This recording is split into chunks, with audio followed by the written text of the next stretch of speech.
Ladies and gentlemen, say hello to the new Toyota Camry.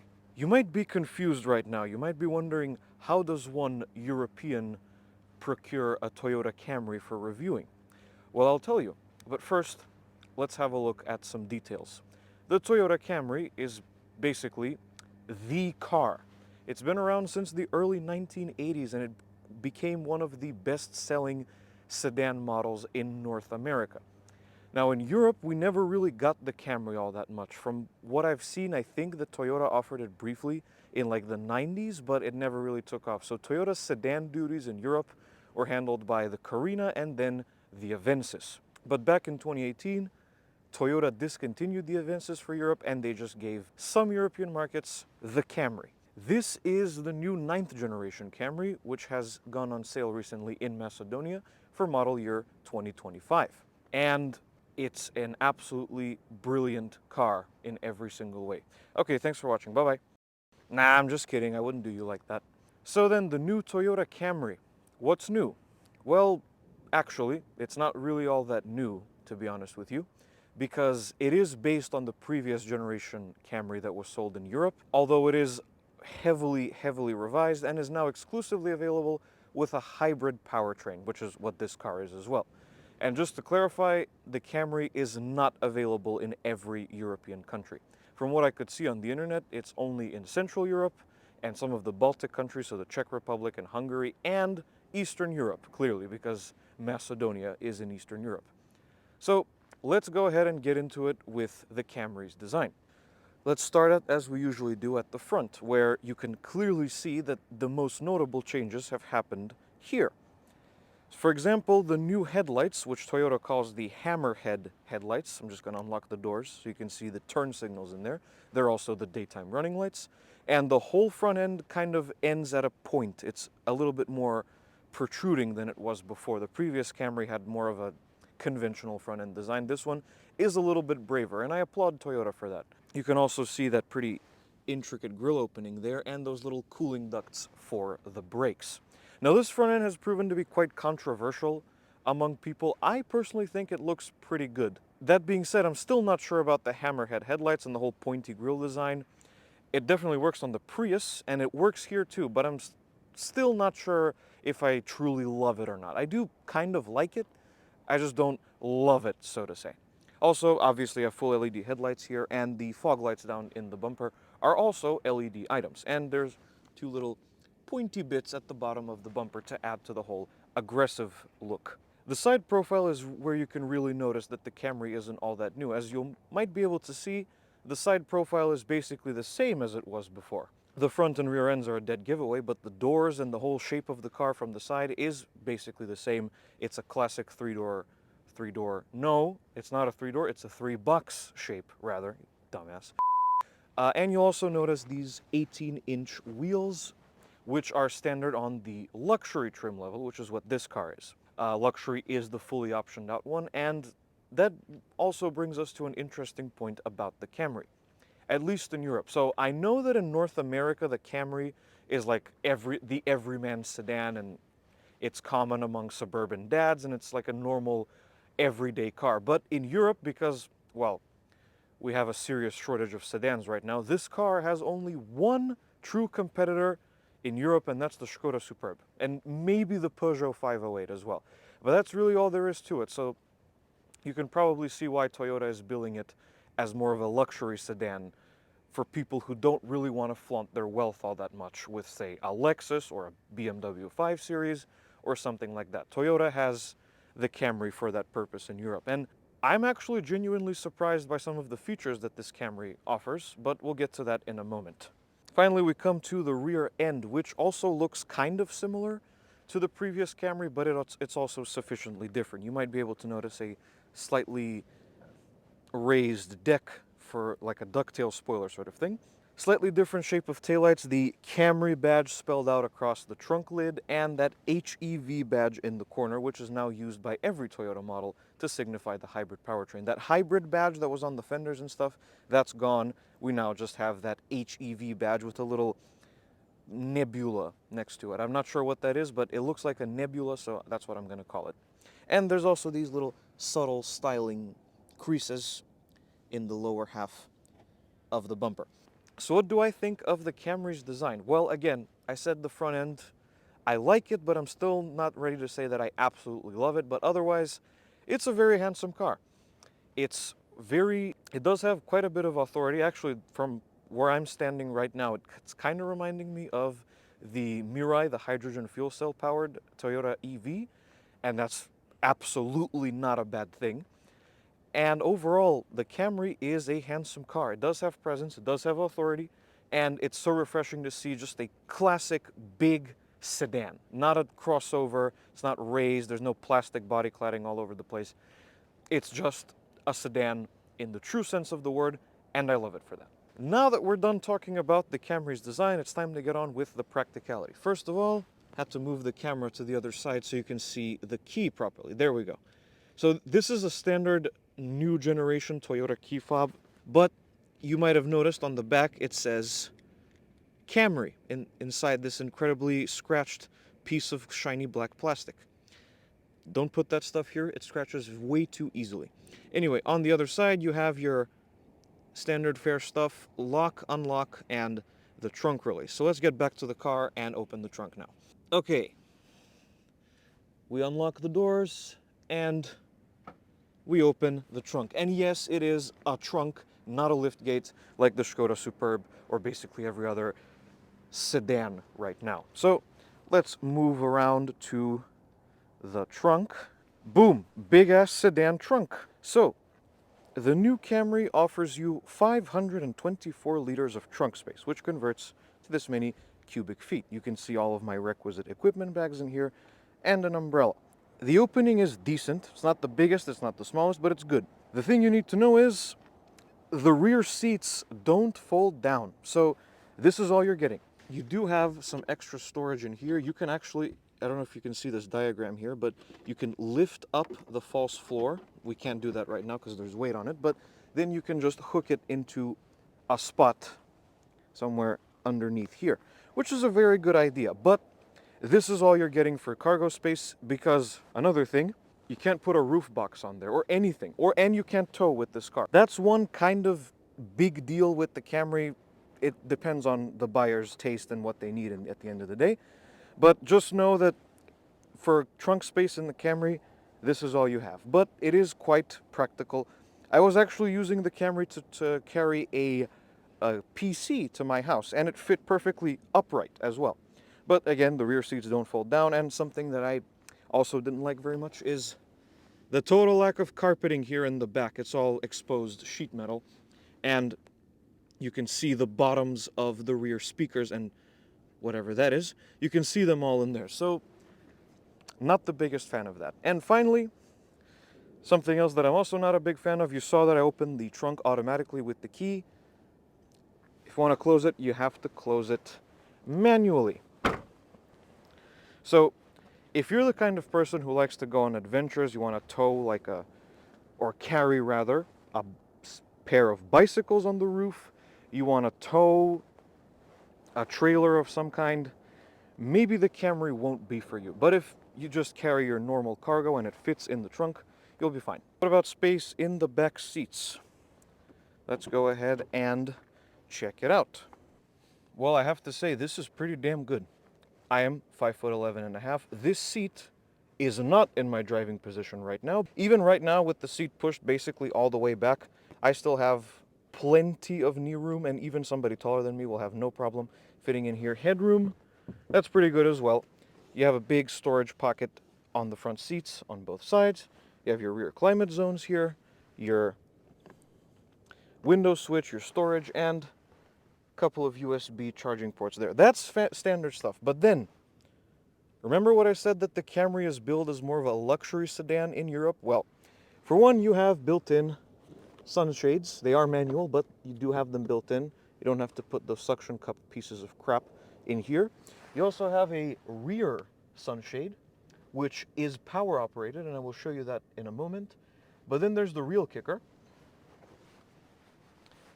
This center console, when you fold it down, you have this control panel, which allows you to change the volume of the stereo Power recline the seats. Notice that it's dusty and get annoyed that it's all shiny. Activate your heated seats in the back and raise or lower the sunshade. And there's a bunch of other stuff as well. This is like a proper sort of luxury sedan experience. Unfortunately, Toyota's had to sacrifice the storage in here, but you do have a ski hatch, and that's all the access to the interior you're getting through the trunk. And if you push this, not push it away, you get cup holders. So overall, the rear seat in the Camry is a pretty solid place to spend time. Just to prove it, I'm sitting upright right now, and there's a perfectly good amount of headroom. Even if you are taller, you're still going to fit. So good job, Toyota, for this one. Finally, let's climb into the front. But before we do that, the keyless entry system. So you have these little two ridges on the door handle. You push them, the doors lock, and then when you're ready to go again, standard procedure. This Camry has a black leather interior. Also available is a tan leather interior and a white leather interior. It's not fully white, obviously. Most of the stuff here on the dash is black, but you do have flashes of color about the place. And there's also a red interior option. And now we are inside the Camry, where you might be able to see that the interior is pretty much brand new from the ground up. So let's get into it by starting it up. Standard procedure, your foot goes on the brake, power button is right there, just push it, and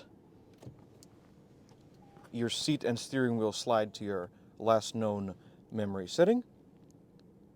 And the car always starts up in electric mode. If I rev it up, the engine will kick in eventually. Probably couldn't see the gauge cluster. There it is. I can't rev it. It's a hybrid. It won't let me do that. First item that greets you in the new Camry is this brand new 3-spoke steering wheel. Pretty easy, all things considered. It does have a good amount of feedback, but it is also very light when you need it to be. The leather is beautifully soft and very supple. You have some subtle grip extensions there.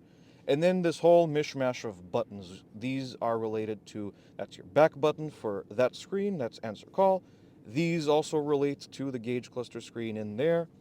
Volume, voice commands, cruise control, previous next track, and your stereo mode, and a little bit of piano black here on this bottom spoke.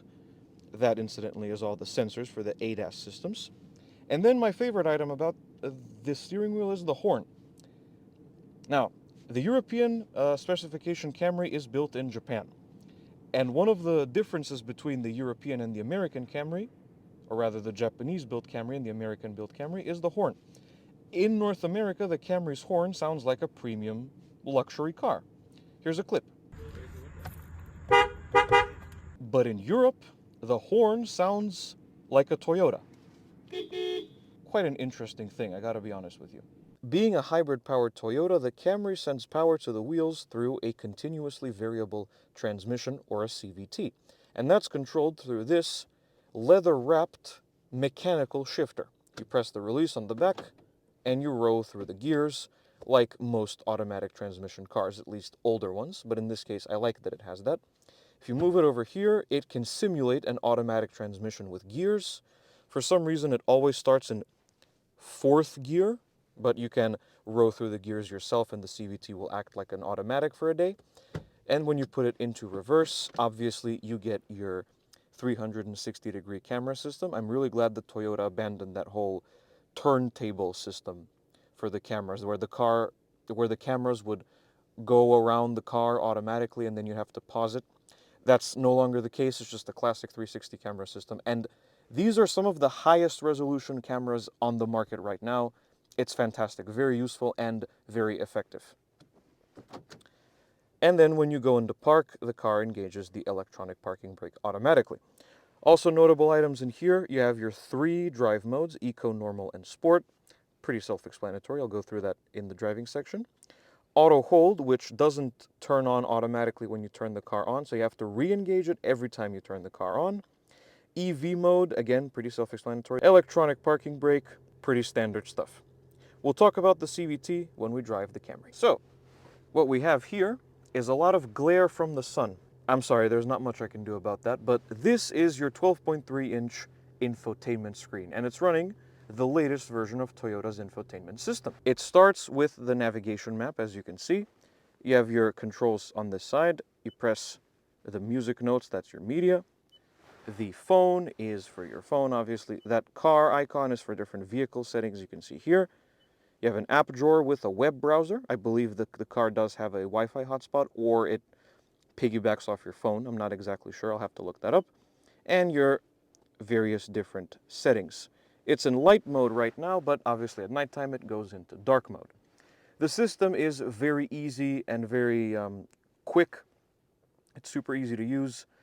I don't like that it beeps when you touch a command on the screen like that. The system works quite well, and Apple CarPlay also works a treat. You just connect your phone through Bluetooth and it works immediately when you get in the car. And I always appreciate non-buggy Apple CarPlay infotainment systems. Sorry about that. Anyway, now, have you noticed something lovely? People, physical AC controls. Nothing is done through the screen for the climate controls. Everything is here. And they're all little tiny buttons and switches. Now, I like this setup, and I'll tell you why.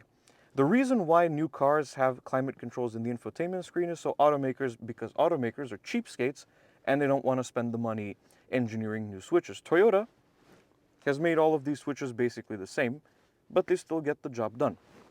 Here's your automatic mode, your heated and ventilated seats, off, front defrost, rear defrost, and exterior mirror defrost. There's your temperature for the driver's side, your fan speed, your heated steering wheel, which has its own automatic mode, which is very interesting. Your zones, temperature for the passenger, sync to synchronize the temperatures, of course, recirculating, air conditioning, heated windshield, and the passenger heated and ventilated seat controls. And this, what looks to be Pac-Man eating a pellet with Nano X, that's the air filtering system. So the air that comes into the cabin is cleaner and better for you as a result. Below that, you have these two tiny little climate vents. The other two are on the dash. This one has like this continuation next to it. The climate vents also have these cute little patterns, which are things I always appreciate. I think we can open the door now because I'm about to become sweaty. Here's the gauge cluster screen. Oh, the car decided to turn on. Okay, the engine rather. So this is your gauge cluster screen. It's fairly standard. You have your hybrid gauge here on the left. If you drive normally, the needle floats around eco. When you brake hard or let go of the gas, it goes into charge, and then when you floor it, it goes into power. That's your speedometer, and the display there shows which element of the powertrain is doing what at any given moment. The center here is where you have all your warnings and stuff. I'm going to press the back button so I can show you. So this gauge cluster screen is set up like this. But if you dive into the menu by holding the OK button on the steering wheel, you can reconfigure it, and you can also choose from a selection of different appearances of dials, including tough dials like you would have on the Toyota pickup trucks or what have you. The only thing is the adjustments are really complicated, and you kind of have to do them while you're standing still, because the moment you set off, door warnings. The moment you take off, all of the options are disabled. Now, you can have different options in here, whatever floats your boat. If you switch to the left side, you can change what's shown on here. It's all pretty standard stuff. Nothing that we haven't seen before. And over here, you have also various different items that you might want to see while driving. Not that you could see them, because the sun decided, no, we're not going to do that. Now, if you go into settings here, there we go. Finally figured it out. I'm still not sure how this works, but this is where you can disable or enable or adjust your various driver assistance systems, except that they're all abbreviated, and some of them, I don't know what they say. I don't know what they are. I mean, the icons kind of make sense, but I'm not sure. Meter settings is where you can change the appearance of your gauge cluster. So right now we're in casual, which is my personal favorite. There's also smart, which I don't like all that much. Here's tough, the one I was telling you about.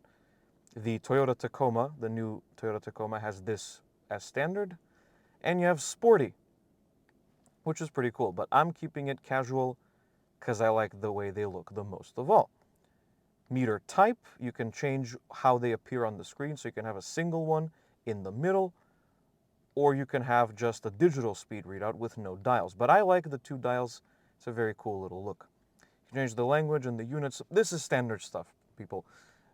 I don't want to bore you to death. You just have this EV, means we're in EV mode right now, ready to drive. Coolant temperature and your fuel gauge on that side, as well as, in this case, your battery state of charge.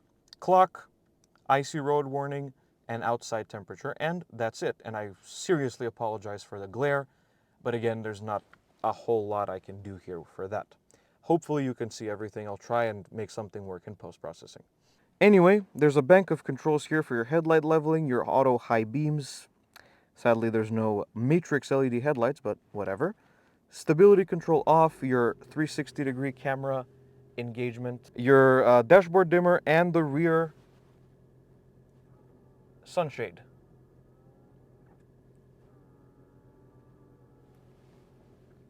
Cool stuff. I said cool stuff. On the door you have all of your window controls and your mirror controls, and all the way over there you have the seat memory settings. The driver's seat is fully power adjustable. You have 2 different memory settings, and again, more luxury sedan stuff. The steering wheel is also power, tilt, and telescoping, which I love. Finally, you have your turn signal stock here, standard stuff, and your wiper stock, which doesn't tell you when it's in automatic wiper mode, so you just have to figure it out yourself. Here you have your 3 different USB ports. They're all USB-C. Those 2 on the right are for charging. The one in the middle is for Apple CarPlay and Android Auto functionalities. And your wireless charging pad for your phone with the classic Toyota warning labels next to it. Down here you have your trunk release and fuel door release, standard Toyota stuff. Again, my Lexus has them in basically the same spot, and it has the exact same hood release as well. Now let's close this off with interior quality and storage. Well, the Camry is a really nice place to be, actually. The top part of the dash is very soft. It's almost leather-like, not really, but it's pretty much leather-like, super, super soft. So is this here, this part right here. The top of the door panel is not as soft, but it's still very soft. So is this area surrounding the door handle. Nice padded armrest. That's a little bit scratchier, so is the bottom half here and this area, but this area somehow doesn't get in, like, it doesn't hurt my knee when I rest it here. I think it's because it's way too low for it to hit my knee. So everything in here is very well put together, and, well, it's certainly not going to break, is it? As we all know. Storage. You have your standard door pocket here. It can fit a larger bottle, but the way it goes in there is a little weird. You have 2 cup holders. They can also fit a large bottle. I don't have one with me to show you, but promise they can. And there's a bit of extra storage right in front of said cup holders. You have your standard center armrest, which is massive and includes a 12-volt charger right there, and a pretty significantly sized glove box. And in terms of storage, that's really all you have. Now on to one of my favorite features of the Camry, the rear view mirror. At first glance, it looks perfectly normal, but it also appears to have a dimmer switch there. You're probably thinking, wait, this hugely expensive luxury sedan doesn't have an auto-dimming mirror? Of course it does, but the dimmer switch turns on the rear camera. And depending on if it's been raining or if your rear window is frozen, you can still see. And you can use these buttons here to adjust various different settings, the brightness and so on and so forth. When you want this out of your way, just push the dimmer switch back, and rear view mirror again. Genius. And here's your overhead lighting. Pretty standard Toyota stuff here for your overhead lighting. One thing that's missing from this Camry, and that somehow doesn't make any sense to me, is a sunroof. Frankly, for the price, I would quite like a sunroof, but really, it has basically everything else. Finally, the powertrain. First of all, I'm really glad I was ecstatic to see hydraulic hood struts. Thank you, Toyota, for thinking of us weaklings who can't lift a hood and have to film with one hand occupied. Anyway, hybrid powertrain. This is Toyota's 5th generation of their hybrid powertrain. which means we have a 2.5 liter naturally aspirated 4-cylinder engine, I believe, that runs the Atkinson cycle, which means more efficiency, both of the thermal and the fuel variety. Paired up with that is a small electric motor with about 100 horsepower of peak power and a tiny little battery pack. The total system output here is 231 horsepower. And that goes to the front wheels, and sadly in Europe, only the front wheels. We can't get the Camry with all-wheel drive in Europe, which sucks. But anyway, through the front wheels, through a continuously variable automatic transmission. One thing that's really interesting is that's it in terms of the powertrain lineup. Previously, the Camry was available with a normal 4-cylinder and a V6. Well, the V6 was not available in Europe ever, but you could get it with a V6 and a normal 4-cylinder previously, and an automatic transmission with gears. Not anymore. This is all we have now, the 2.5 hybrid. So, what's it actually like on the move? Well, let's take the Camry for a drive, and we'll find out together. So, ladies and gents, let's get into it. What is the Camry like to drive? First of all, you might have noticed that you will be treated once again to some wonderful driving B-roll courtesy of Mrs. Core, because we finally decided to take a road trip with the press car again. It's been a while since we've done that. Anyway, let's talk about the driving experience in the new Toyota Camry. To sum it up in one word, it's pretty freaking spectacular. First thing I need to mention is the fuel consumption, because this has to be some type of alchemy. I know that doesn't sound very professional from a car reviewer, but no matter what you do with the powertrain or the throttle pedal, it does not matter. You're getting around 6 liters per 100 kilometers of driving, or this many mpgs, no matter what. Any drive mode, any situation, any amount of gas, that's what you're getting. Which is frankly very, very impressive, considering that this is a pretty massive and pretty heavy ass car. So I just needed to get that out of the way. Let's move on to the other stuff, beginning with, as usual, town driving. I think that the Camry has a lot of merits in the city. Even though this is not really a car that you would drive around a lot in the city, it does work. The hybrid powertrain is very well suited to a city environment, and same applies to the car's EV mode. The hybrid system itself is very well balanced. It figures out exactly when to use which part of the powertrain, and it all works very well. If you stabilize at a certain speed, like most self-charging hybrids, the engine cuts off completely. You can charge the batteries and all that. It works very well. And thanks to the 360-degree cameras and the all-around parking sensors, you won't have an issue fitting into certain tight spaces in the city. So while you probably won't be spending a lot of time in the city if you're buying a Camry, it does work very well. And it's very comfortable and very quiet as well. Now, obviously, where the Camry really comes into its own is on the highway. It's supremely quiet, it's supremely comfortable, and because this is the latest version of Toyota's hybrid system, that also includes new calibration for the CVT, which means that it doesn't drone when you're going at highway speeds. It adjusts the ratios just right, and it doesn't rev out the whole time while you're going at like 120 kilometers an hour. It's all very docile and quiet. You probably won't get the electric motor to run all that much while you're on the highway, but still, it totally works. And as for dynamic driving, well, it wasn't anything crazy. I mean, this car is not set up for handling, and that showed, but it does feel secure. There is a bit of body roll, the steering is fairly communicative for what it is, and while it's not a sports car, it is pretty secure, and in its own little way, it was a little bit of fun to wring the engine's neck, and the manual mode for the transmission and the sport mode for everything else does help matters here. But overall, the experience behind the wheel of the Camry is amazing. And I know that sounds ridiculous for my American audience, and I know there's a lot of you watching this video right now, because the Camry is just kind of an everyday thing where you are, but a proper luxury sedan experience like this in Europe is basically impossible to find now without it being something German or something from a premium brand. But the Toyota Camry, since it's billed as more of a premium sedan in Europe, it totally works. And I absolutely enjoyed every single second that I had with the Camry, and to be honest, I didn't really want to give it back. The new Toyota Camry gets a score of 9.5 out of 10. And that concludes the review of the new Toyota Camry, ladies and gentlemen. Thank you so much for watching this video. If you liked it, be sure to hit like and subscribe to the channel. Also, don't forget to check out the community tab for regular updates on content, and I will see you guys in the next video. Goodbye.